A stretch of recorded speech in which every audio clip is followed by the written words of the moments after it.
There comes a moment that even the strongest people are afraid to admit to themselves. The moment when you finally climb to the place you've been striving toward for years. You look around, and instead of triumph or joy, you feel an unsettling quiet. Not happiness. Not excitement. Just a kind of inner emptiness, as if everything that once mattered suddenly lost its weight.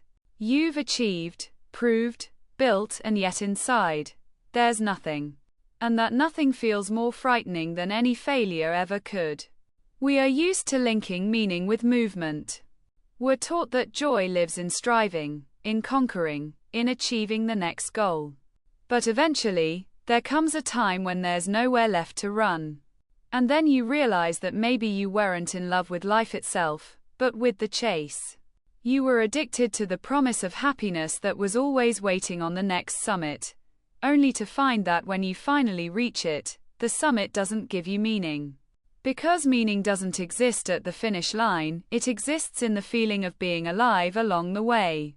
The emptiness after success is not a flaw, not a failure, not a punishment. It is a moment of truth. The moment when all external noise fades, and you're left face to face with yourself, without roles, without applause, without excuses. Everything you've used to define your worth, status, recognition, achievement, suddenly loses its power. And in that silence lies an extraordinary opportunity. For the first time, you can hear your real voice, the one that doesn't need validation to exist. We live in a culture that measures success in numbers, in bank balances, followers, awards, square footage, experiences. From childhood, we're taught that life is a ladder and our purpose is to keep climbing higher. But no one warns us that the higher you go, the quieter it gets. No one tells you that at the top, where you expect joy, you may instead meet an emptiness that feels like a void. That emptiness is not your enemy. It's a mirror. It shows you everything you've built on the outside while neglecting the inside. It doesn't destroy you, it returns you to truth. It asks the question we avoid for years: what is all this really for? When you stop looking for the answer in your next goal and start looking for it within, your path finally becomes real. To overcome the inner emptiness, you don't need to fill it.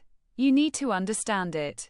You don't need to run, numb, or drown it out with new projects or distractions.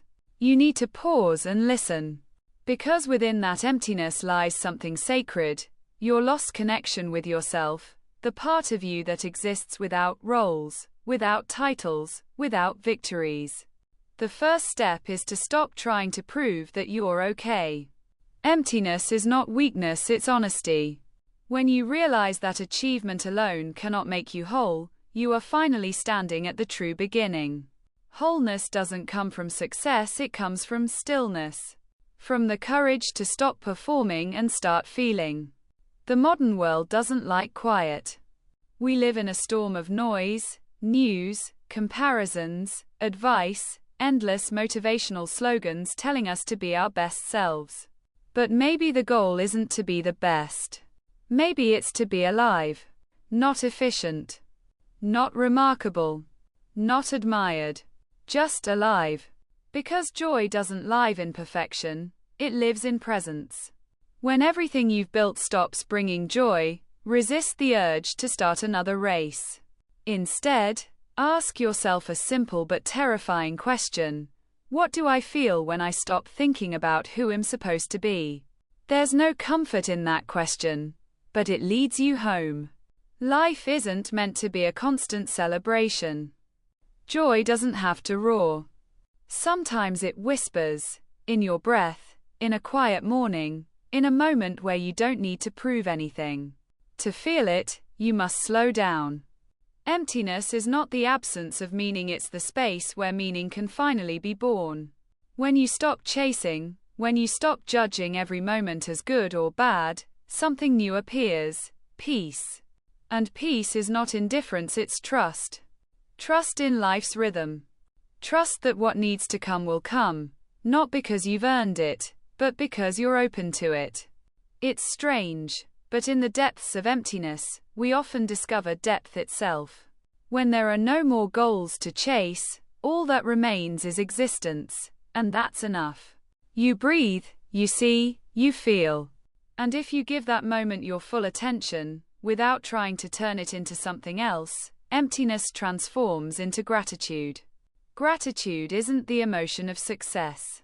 It's the quiet recognition that everything you've been searching for is already here. Not outside, not in the future, not in the eyes of others, but right here, in this breath, in this stillness.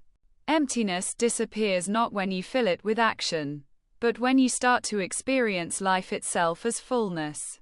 The way out of emptiness isn't a return to your old self. It's the discovery of a new one. The self that doesn't measure worth in achievements, that doesn't need approval, that doesn't build identity on outcomes. It's a descent into depth, not a climb to height. It requires no speed, only presence. To emerge from inner emptiness, you must allow yourself to feel everything hidden within it. Exhaustion, anger, fear, disappointment. Don't think positive. Don't paint over the gray with bright colors. Let yourself be human, even when that humanity feels raw. Because it's through imperfection that life returns. When success stops bringing joy, it's not the end, it's the beginning of honesty. Real happiness doesn't come from results, it comes from freedom from results. True satisfaction begins when you no longer need applause. When you realize that everything that truly matters doesn't require recognition. Emptiness is not a dead end, it's a doorway. Every person who has ever dared to live for life itself, not for achievement, has walked through it. It is a test of silence, but behind that silence lies something vast. Not excitement, not euphoria, but a soft, steady peace. The feeling that everything is already okay. That you can simply be. That there's no longer any need to prove, rush, or fill. Because maybe the real purpose of success was never to reach the top, but to learn how to be happy even without it.